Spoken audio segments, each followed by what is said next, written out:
Okay, I'm actually going to have to re-record this, and I already know it. I want to do a video on frequency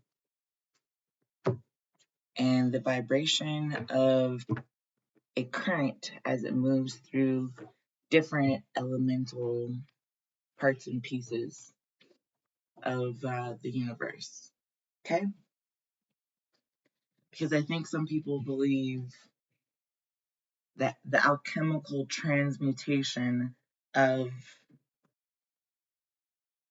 actual frequent currency depends upon what society would view as monetary value. And that's really a shame because it deprives people of the opportunity to harness, embody, and encapsulate their own energetic footprint. Everything that you need is already at your fingertips, and that's the point of this video. So I'm going to back up real quick and we're going to just discuss the elements. I'm going to use as many different decks as I can and do this as quickly as possible. So this is the Map Shifters deck with Colette Baron Reed. I want to talk about Earth,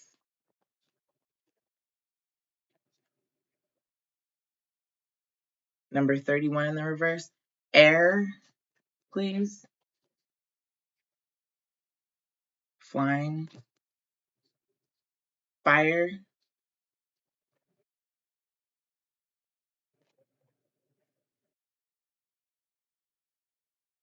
(16) in the reverse, and water. Number 40, follow the leader. Okay, bottom of the deck is 49, which is a talisman. It's a piece of information. You can take it, leave it, I don't really care.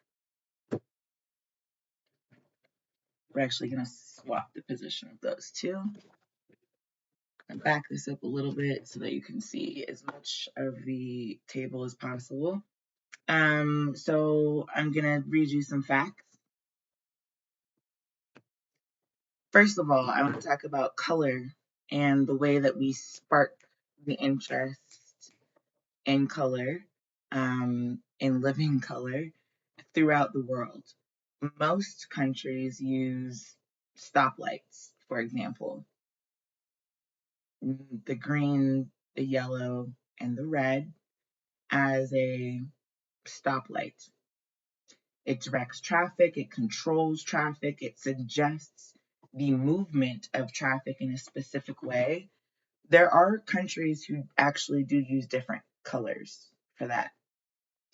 Let me read this really quickly. While the standard traffic light colors, red, yellow, and green, are widely used, some countries have variations in their configurations or the meanings associated with them, such as the use of blue instead of green in some parts of Japan, or the addition of a fourth light in some European countries. So 4, earth, air, fire, water, right?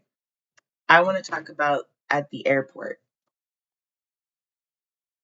There's always a threat level posted in most airports. If it's red, the threat level is really high.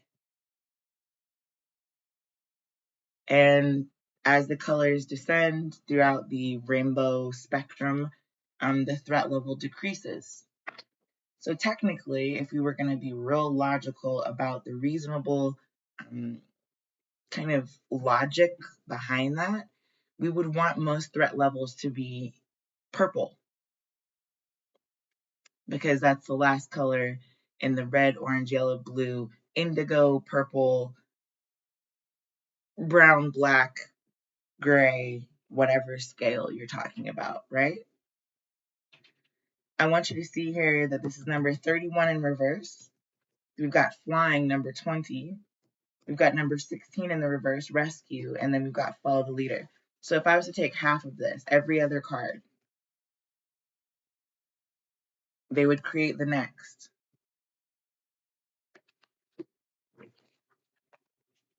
Half of 30 is 15. So half of 31 is roughly 15.5, 16, right? There's a pulse, there's a frequency of energetic signature that is being held as a talisman. Right behind that is moonlight. The reason I'm sharing this at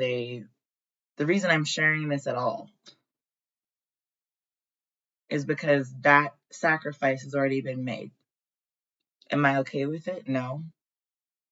Do I have the energetic footprint all by myself as an individual human to change that circumstance without other people understanding, latching on, or really adopting that principle as a mindset? No.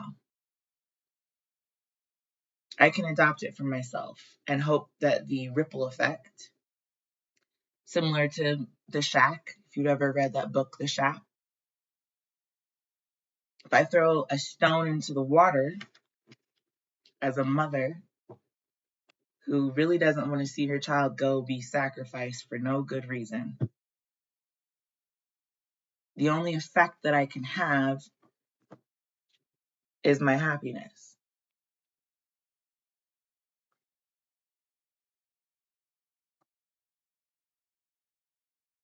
Joy, euphoria, happiness, those are the highest levels of energetic, emotional feeling and frequency that can be projected onto the universe. This is the sun card, by the way. The sun card being happy is the only thing that I care about. I don't care about the sun's monetary value as they grow up. If you care about the value of a child in terms of monetary currency and frequency and worth, you've lost sight of the big picture, which is to offer a consistent wavelength as you would imprint the carbon footprint, right? It's a Bigfoot imprint of how you would, in a big way, affect your children. That is not the energetic footprint that I'm interested in becoming a statue for. Not silently, not verbally, out loud. Even the frequency of your vocal cords, the way you speak to your child, the tone with which you speak with your child, the intention behind it. All of those things create an imprint that needs to be honored. And if it is not honored, you've effectively decomposed the connection between the two in my mind. I don't have a problem serving children. I don't have a problem serving a kid. I don't have a problem serving individuals who have not yet developed themselves, their minds, their mental state of being into something higher. That's my job as an adult. The only reason I gave birth was for my child to have his own imprint. And consistency within that imprint is the only way that I can communicate my love. My love. My actual love for my child is vocalized. I don't want to vomit upon him. I don't want to throw up, regurgitate information, or mindlessly go about repeating cycles that have already been cyclically deniable. There's no benefit in that for me. You should take the experiences that hurt you and transmute that energy into something consistent for your child. In my view, this is all my opinion, and that's why I'm probably going to have to re-record this